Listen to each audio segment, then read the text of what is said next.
Okay, so we have this nice new formula, and our main goal is just to plug into it. Okay, that's exciting. This is why I teach trig, and this is why I like trig. It's just like you have a formula, you plug into the formula. That's basically trig. If you can do that, you'll be a trig fan. That's why I kind of like it. So we have this formula, and what you're saying is like that kind of looks weird because there's three. It looks like a proportion, but there's three pieces. What's going to happen is we actually only need two pieces of it at a time. So depending on what we have, if we have the information for A and B, we just use the A and B part. We kind of ignore that part. So depending on what we just use, what we need. It might not be every piece. That's okay because solving a proportion with three parts doesn't really make sense. But we'll go with it. Here's my thing. Okay. So let's solve this one. I'm just trying to make it bigger so I can actually see it as I give it to you kind of this inside.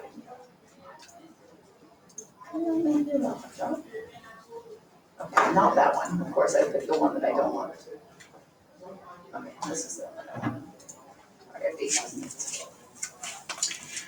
So I'm just going to give it to you as kind of just like what we have. So I'm going to say, I know that angle A is 65 degrees. I know that angle C is 78 degrees. And I know that side C is 13 feet. Can we find side A? All right. I could also give it to you as a triangle. So just as a reminder, if I were actually drawing that information, you have a triangle. Mine are never to any sort of scale, so never judge mine on that.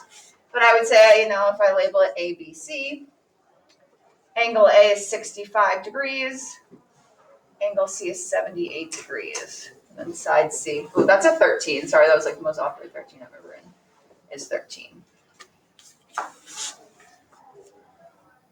So I believe we call this side angle. And we'll talk about some of the relationships later. But just, we could either give it to you like this or like this. Either way, it's the same information. We just know how to label it. So what I notice is I have A's and I have C's.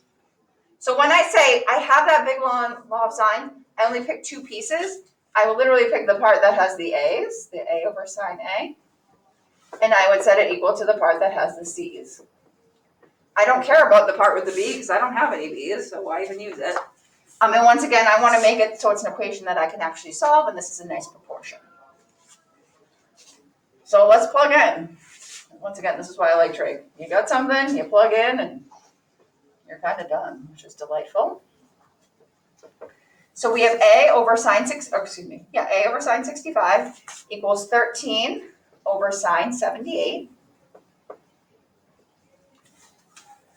And then this looks like hopefully a semi-familiar equation to us because it is a proportion. We solve a proportion by cross multiplying. So we have A times sine of 78 equals 13 times sine of 65, which is all nice and dandy, but our main goal is to solve for A. So since that's multiplication, I would divide to get A by itself.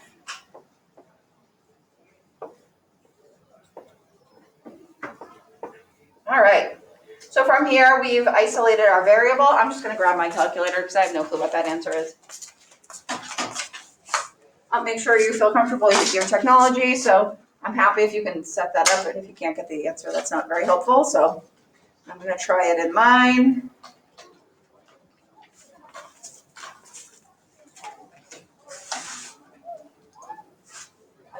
And it comes out to like 12.05 miles. Just for consistency, I'm always going to go to the hundredths, so 2 decimal places. Excuse me, 12.05, what are those feet? No,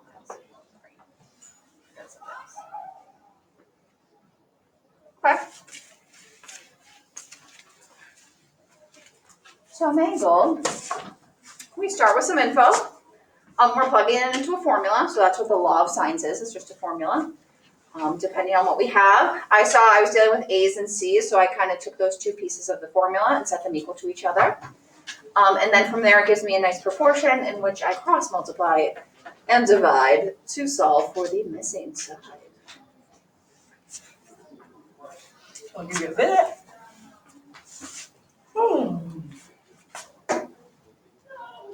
Does anyone have a question with that process? Okay, so not bad. So this is why I like trig. I'll plug it in. So there is another kind of situation that pops up, and that is, in that case, we had two angles and a side. We're solving for a side. In the next one, we're gonna have two sides and an angle. So we're gonna be solving for a missing angle. So a little bit different, just because you're solving for a different piece of the information. Oh gosh, I have way too many, sorry. Problems, I have way too many things up now. I've practiced with complicated spring my ankle. What's that one? Yeah. Okay, perfection. So for the next one, how about I'll give it to you as a triangle.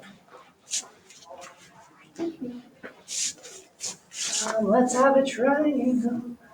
Once again, no sort of scale to my triangle, so just bear with me. We're gonna say this is 92 degrees. We're gonna say this is 22 feet. And we're gonna say this is 12 feet. And I'm gonna say this is 1 meter. So what I wanna remind you, when we were doing right triangles, we said, we use ABC a lot, right? We like the good old ABC. You can use any letters, PS, doesn't have to be ABC.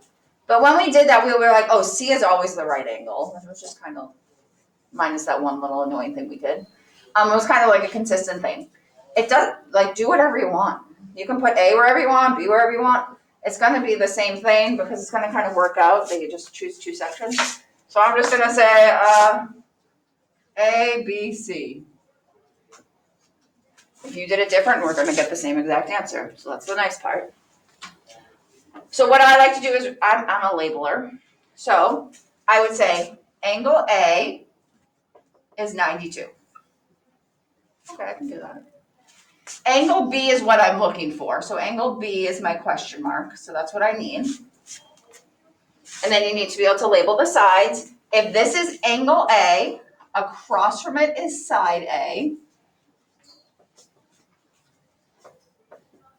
And if this is angle B, across from it is side B. Okay. So I can just kind of throw a triangle at you. You can label it A, B, C, however you please. You just have to be consistent. All right, let's set it up. I have A's and B's. So as I look at this longer law of sines, I'm just going to choose the two parts that I need. So I'm going to do A over sine A equals B over sine B. I don't really care about the C part because I don't even have any C's. So let's plug in. What do we got? 22 over sine 92 equals 12 over sine B.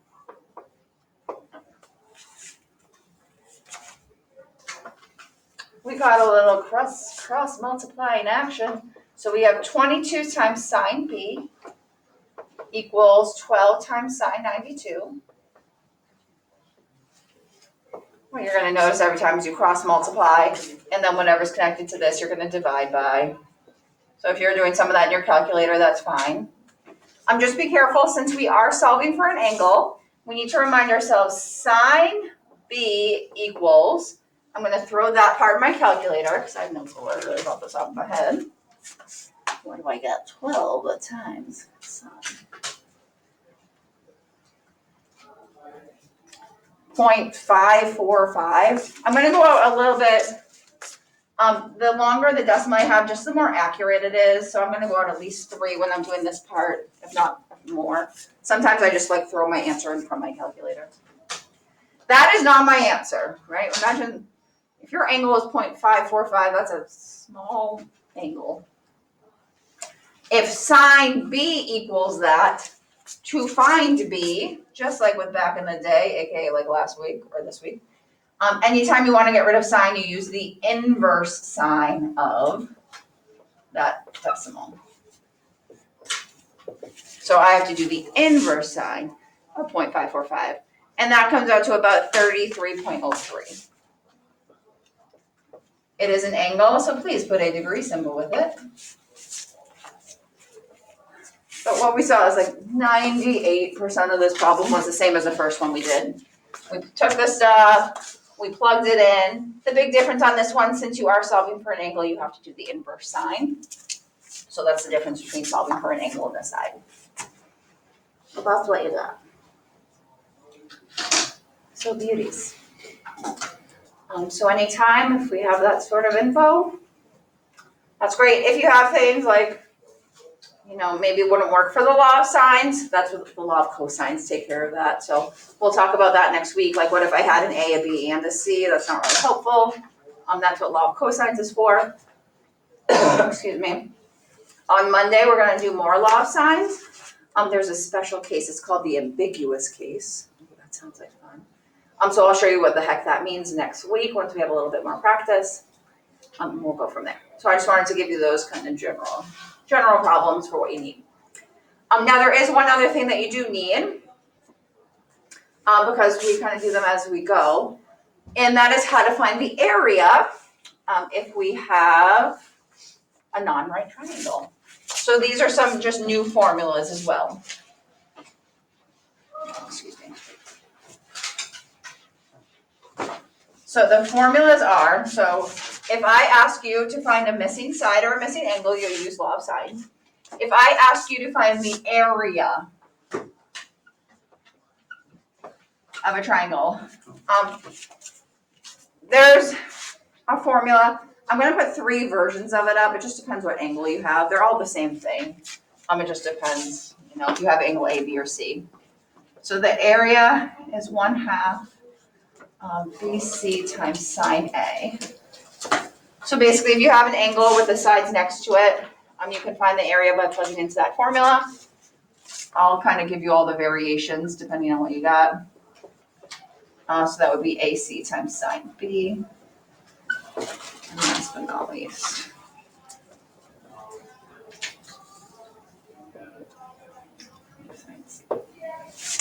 basically what happens is if I have a triangle,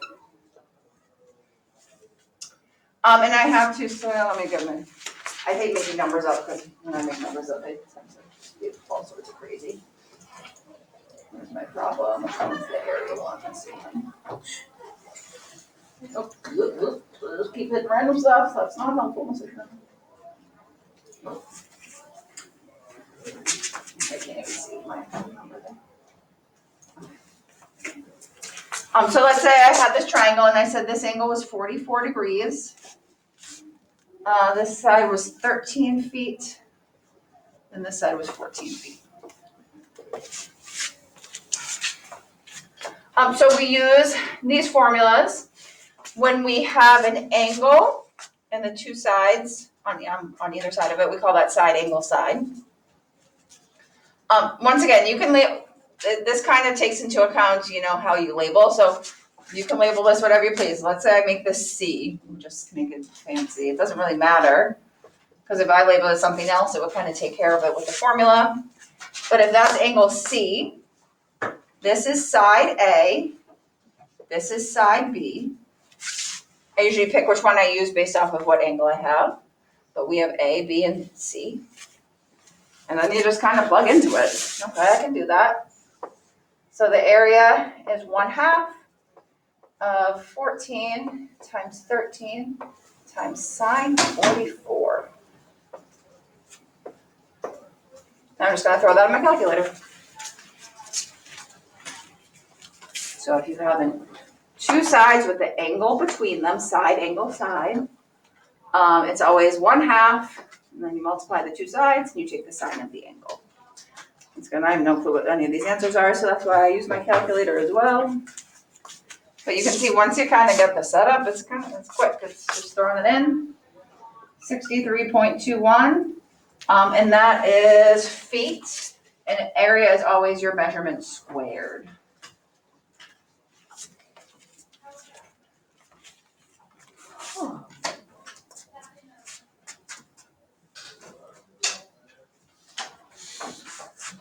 All right. So we're kind of, depending on what you're asked to do, just make sure you pay attention. Because if it's an area problem, you don't want to find a side or an angle, and vice versa. So area, you have those quick little formulas, and then law of sines. You're using when you're solving for a side or an angle. So we're gonna try some problemos on here. We're gonna skip around. We'll just do kind of one from each section, just to make sure we're okay with the basics, like what am I plugging into? Can I actually do it? And then we'll kind of just see how far we get. Not to worry about it. So can we look at number 1?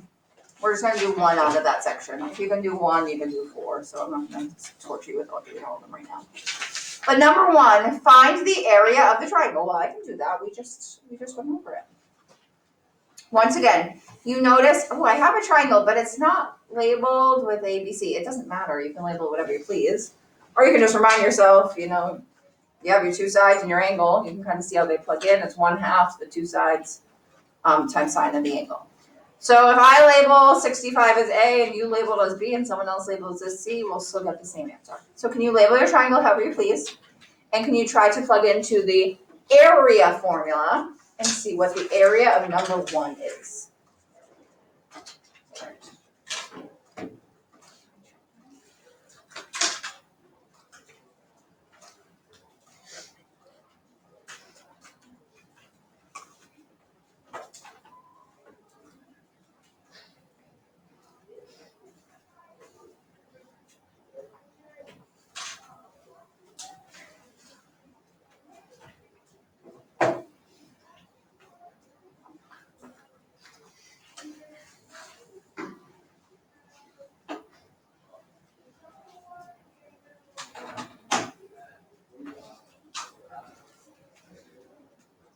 Can you find the area of number 1? And then we're going to skip around after that one.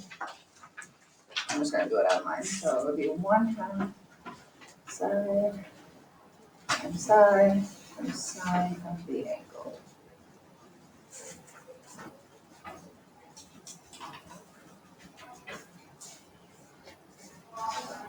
Oops, I didn't think that was right answer. For number 1, I got 69.79. Did other people get that? No. Okay.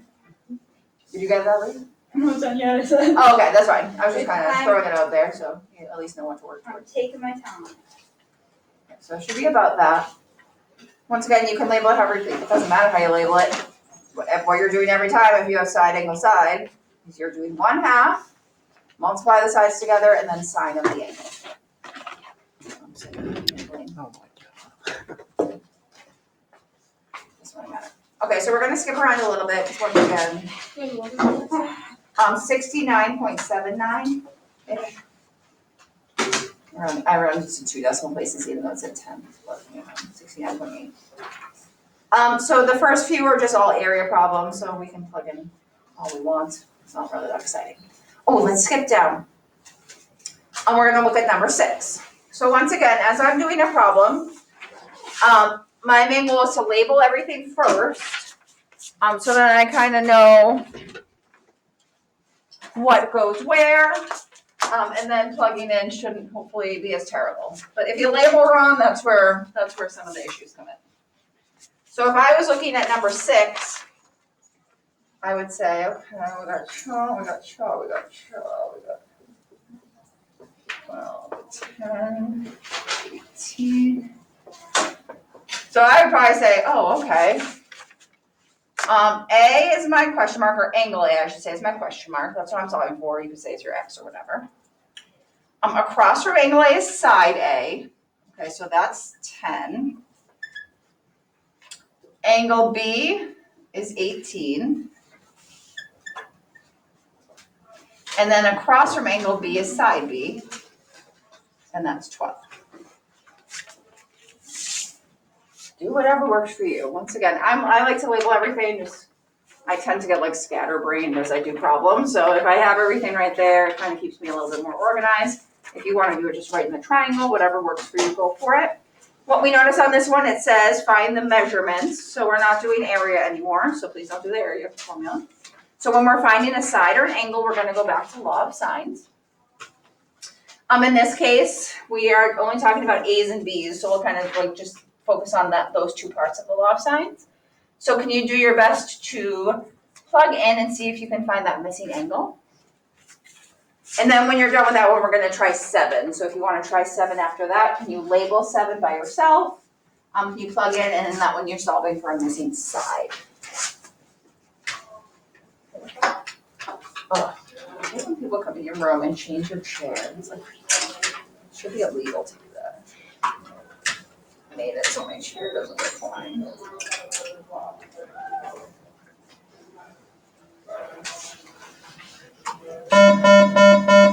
Excuse the interruption. Will the following seniors please report to the lobby to receive your senior year academic principals award? Neil Barber, Samantha Betzger, Shane Bridges, Max Coelho, Carissa Davis, Tessa Devine, Angelique DeMornay, Julia Ernzwig, Vincent Borziati, Samuel Murphy, Olivia Orfanos, Sarah Pettit, Andrew Robles, Abigail Stack, Mary Stewart, Victoria Sutherland, Olivia Turner, Elise Watson, and Cassidy Amons. Congratulations on your senior year principals award, and if you could please come to the lobby at this time, that would be greatly appreciated. There we go.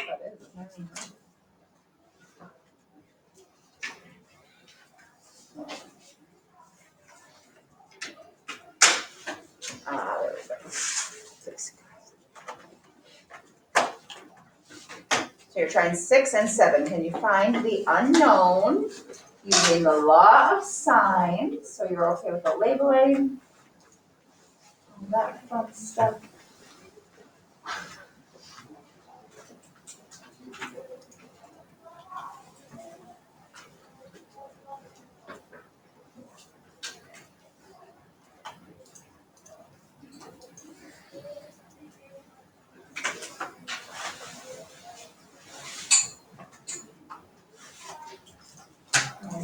Attendance, that would be good decision.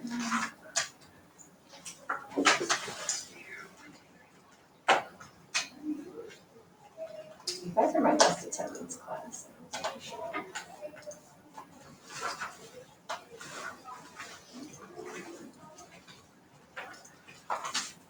I'm gonna start to do 6 and 7, then you can kind of check as you do them, but please make sure you do understand how to set them up. So once again, on Monday, we're doing more law of sines, but there is a special case. So it's important that we actually understand how to plug into it to start. And I'll show you some of the fun stuff of that. And then we'll do law of cosines Tuesday. Next Wednesday is gonna just be like the most annoying day for me because of AP exams and others, there's like a million people taking the AP exam one day. They moved lunch back. I believe on Wednesday our class is like 20 minutes. It's something like crazy, or 28 minutes. So we'll have a short class, but we'll just do our best to finish stuff up. And then once again, we're working towards that quiz on Friday. So if we're working on something and you have no clue what's going on, you're obviously always more than welcome to ask in class. I do suggest you do. But I will be after Monday and Thursday. If you think you need extra help, I would be happy to help you out. So I'm just gonna set mine up. 10 over sine.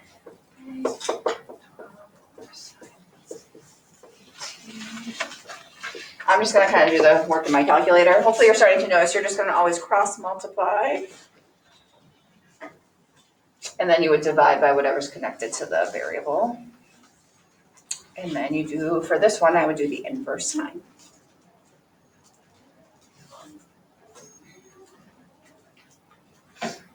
At 9.98, all right. I'm just rechecking myself because I'm doubting me life. No, that sounds right. 10 times sine.